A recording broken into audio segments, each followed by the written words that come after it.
I've never even met this child. Michael's voice echoed through the courtroom, dripping with calculated innocence. She's completely making this up, Your Honor.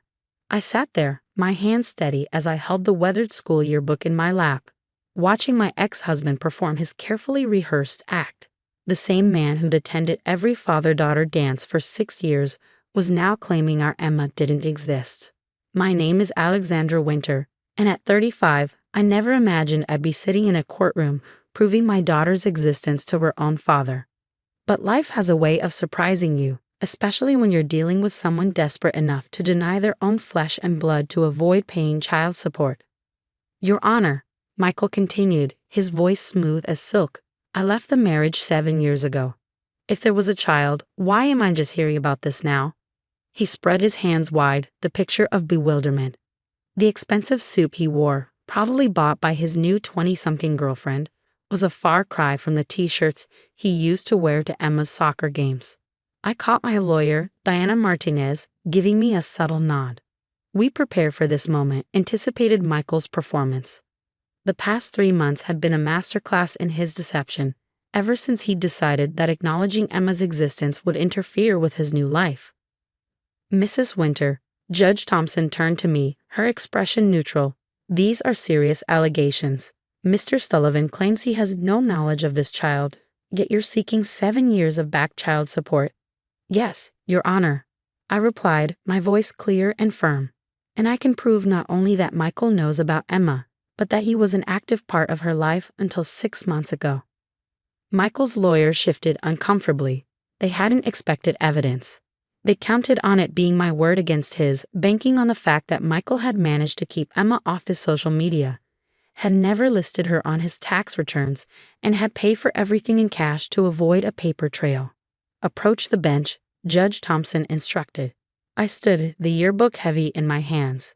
Each step felt deliberate, meaningful. This wasn't just about the money, it was about making sure Emma knew the truth, that she had proof of who her father really was. I opened the yearbook to the first marked page.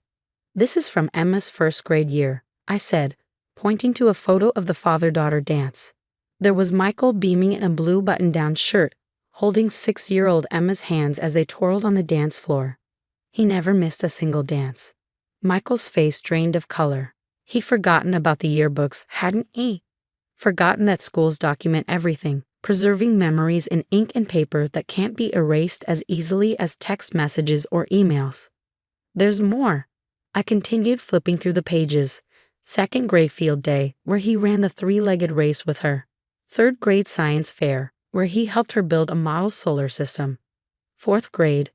That's enough, Michael suddenly burst out, his composure cracking. Those photos could be anyone. They're not clear enough, Toe. Mr. Sullivan, Judge Thompson cut him off sharply. These photographs are quite clear, and the captions list both your name and your daughter's. I watched as Michael's carefully constructed lie began to unravel. The same man who taught Emma to ride a bike, kissed her scraped knees, and cheered at her recitals was now caught in his own web of deceit. The truth was, everything had changed when Michael met Brittany. She was 23, worked at his gym, and apparently didn't want to date a man with a 12-year-old daughter. So Michael, ever adaptable, decided to simply erase Emma from his life. He blocked our numbers, moved across town, and when the child support papers were served, claimed he'd never even met her. Your Honor, Diana spoke up, we have additional evidence. Teacher testimonials, medical records where Mr. Sullivan is listed as the father, and a particularly interesting video from Emma's 5th grade graduation, where Mr. Sullivan gave a parent speech. Michael slumped in his chair, his expensive suit suddenly looking more like a costume than a symbol of success. His lawyer leaned over, whispering urgently in his ear, but I already knew we'd won. Furthermore, Diana continued, we have proof that Mr. Sullivan has been deliberately hiding his income to avoid financial responsibility. The lifestyle he currently maintains, including a new luxury car and beachfront condo, suggests an income far higher than what he's reported. Judge Thompson looked at the evidence before her, then at Michael, her expression hardening. Mr. Sullivan, this court takes a very dim view of parents who attempt to evade their responsibilities through deception. Not only have you lied about knowing your child, but you've also apparently engaged in financial manipulation to avoid support payments. I thought about Emma at home, staying with my sister, probably working on her math homework or practicing her guitar. She didn't know about this hearing. I protected her from this latest betrayal. But someday she would understand what happened here today. Someday she would know that her father's choices had nothing to do with her worth and everything to do with his own selfishness. The judge's voice pulled me back to the present. We'll take a brief recess, after which I expect to see documentation of Mr. Sullivan's actual income. And Mr. Sullivan, she fixed him with a stern look. Consider yourself fortunate if I don't refer this case for criminal prosecution for perjury. During the recess, I stood in the courthouse hallway, scrolling through my phone's photo gallery. Pictures of happier times filled the screen. Michael teaching Emma to swim, family camping trips, birthday celebrations. It was hard to reconcile these memories with the man who just denied her existence in front of a judge. Diana approached, her heels clicking against the marble floor. He wants to talk, she said, her expression cautious. His lawyer suggests we might reach a settlement. I looked up from my phone, a bitter laugh escaping my lips. Now he wants to talk. After lying to the judge's face.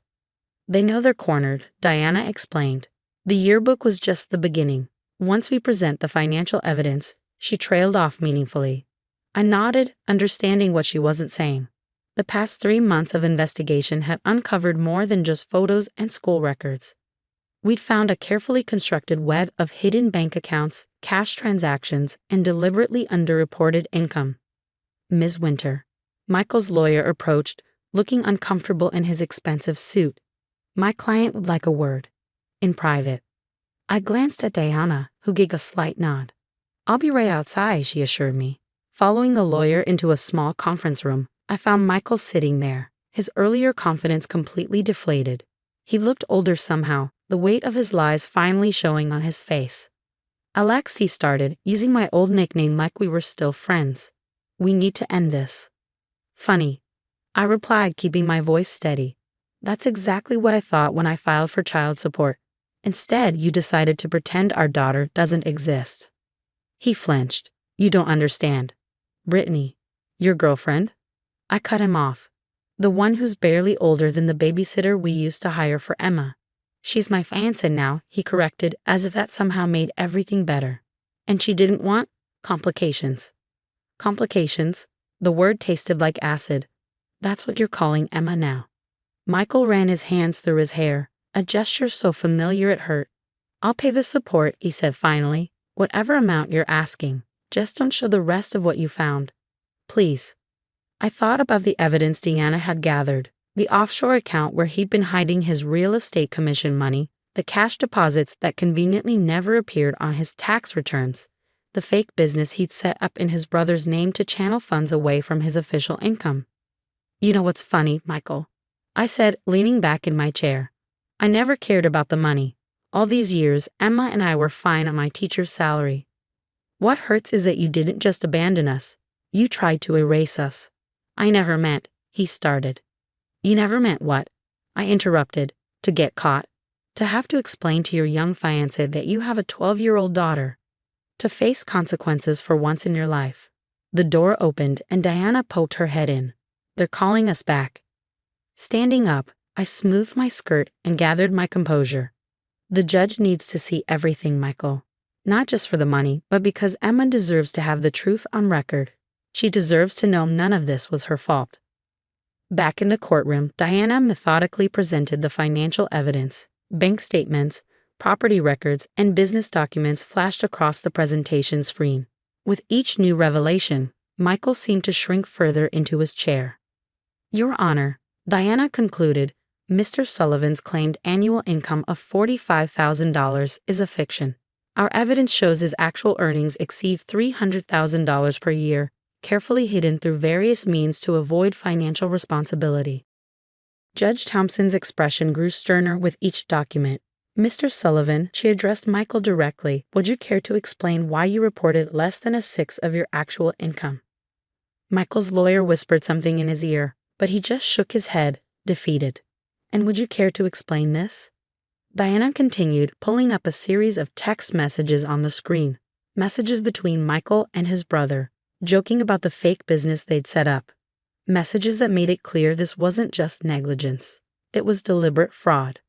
I watched as the last of Michael's carefully constructed facade crumbled. The same man who'd once promised to always protect our daughter had spent months orchestrating an elaborate scheme to deny her very existence. In light of this evidence, Judge Thompson's voice cut through the tension. This court finds Mr. Sullivan's actions not only reprehensible but potentially criminal. I am ordering immediate wage garnishment for all back child support, calculated based on his actual income. Furthermore, I am referring this case to the District Attorney's Office for review of possible criminal charges related to perjury and financial fraud. Michael's new fiancée, who'd been sitting quietly in the back of the courtroom, stood up and walked out. I wondered if she was finally seeing the real Michael, not the successful, carefree man he pretended to be, but the one who could deny his own child to maintain that illusion. As we left the courthouse, Diana touched my arm. "You did the right thing," she said softly. "Some truths need to come to light, no matter how uncomfortable." I thought about Emma, about the conversation we would need to have. She was old enough to understand what had happened, old enough to know that sometimes people we love can disappoint us deeply. But she was also strong enough to survive it. She was my daughter after all. That evening, I sat with Emma on our back porch, the same spot where she used to wait for Michael to come home from work. She was strumming her guitar, the one he'd given her for her 11th birthday, just months before he disappeared from our lives. "Mom," she said, setting the guitar aside. "Something happened today, didn't it? Aunt Sarah was acting weird when she picked me up from school." I took a deep breath. I promised myself I'd always be honest with Emma, even when the truth hurt. "Yes, honey. There was a court hearing today. About your dad." Her fingers traced the pattern on her guitar strap. Did he really tell everyone I wasn't real? My heart clenched. Of course she knew. Kids at school probably talked. Small towns have a way of making sure everyone knows everything. "Yes," I said softly, "but we proved he was lying." "With the yearbooks?" she asked, surprising me. "I saw you packing them in your car last night." I nodded. "Those and other things." The judge made sure everyone knew the truth. Emma was quiet for a moment, processing. "Is that why he left? Because he didn't want me anymore?" "No, sweetheart." I pulled her close. "He left because he's weak, because he cared more about looking good to his new girlfriend than being honest about who he is. That's not your fault. It's his failure, not yours." We sat there in silence, watching the sunset paint the sky in shades of pink and orange. Emma had her father's eyes, but her spirit, that unwavering strength, was all her own. My phone buzzed. A text from Diana. Michael's brother agreed to testify about the fake business. DA is moving forward with charges. I showed Emma the message. She deserved to know everything. Dad might be in trouble with the law, I explained. He did some things that weren't just wrong, they were illegal. Like pretending I didn't exist. Her voice was small but steady. Like hiding money and lying to the court, I clarified. But yes, denying you was part of it. Emma picked up her guitar again, strumming a few chords before speaking. "You know what's weird, Mom? I'm kind of glad." "Glad?" "Yeah," she continued, "because now I know for sure it wasn't in my head. All those times he promised to come to my recitals and didn't show up. All those texts he didn't answer. He was really doing it on purpose. I'm not crazy for feeling hurt." I marveled at my daughter's wisdom. At 12, she understood something had taken me years to learn. Sometimes knowing the harsh truth is better than living with uncertain hope. The next few weeks brought changes. Michael's fiancée called off their engagement after learning about his deception. His real estate license was suspended pending investigation. The DA's office moved forward with fraud charges. But the biggest change was in Emma. She started talking more in her therapy sessions, joined the school band, and even signed up for a summer science camp she'd been hesitant about before. "You seem happier," I observed one morning as she practiced her guitar. "I am," she said. "I'm not waiting anymore for Dad to notice me or love me or whatever. I'm just living." The wisdom of children never ceases to amaze me. 3 months after the court hearing, we received an unexpected letter. It was from Michael, written from his brother's house where he'd been staying since losing his condo. "Dear Emma," it began, "I know I don't deserve your forgiveness." We read it together, Emma's head resting on my shoulder. The letter was full of excuses thinly disguised as apologies, talks of changes he promised to make, mentions of time he wanted to spend together once things settled down. "What do you want to do?" I asked her after we finished reading. Emma thought for a moment, then walked to her desk and pulled out a sheet of paper. In her neat handwriting, she wrote, Asterisk, dear Dad.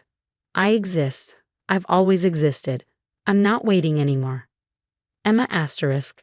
She sealed it in an envelope and handed it to me. Can you nail this? I hugged her tight, this beautiful, strong girl who'd learned too young that sometimes the people who should love us the most can hurt us the deepest. That night, as I tucked Emma into bed, she asked, Mom, are you glad the truth came out? I thought about the months of preparation, the stress of the court battle, the pain of watching Michael's lies exposed. Yes, I answered honestly. Because now we can both move forward knowing we deserve better. She nodded, already half asleep. We do deserve better, she mumbled. And we have better. We have us. Sitting there, watching my daughter drift off to sleep, I realized she was right. Sometimes the happy ending isn't about winning court battles or exposing lies. Sometimes it's about finding the strength to stand in your truth, to know your worth, and to choose yourself, even when others don't choose you.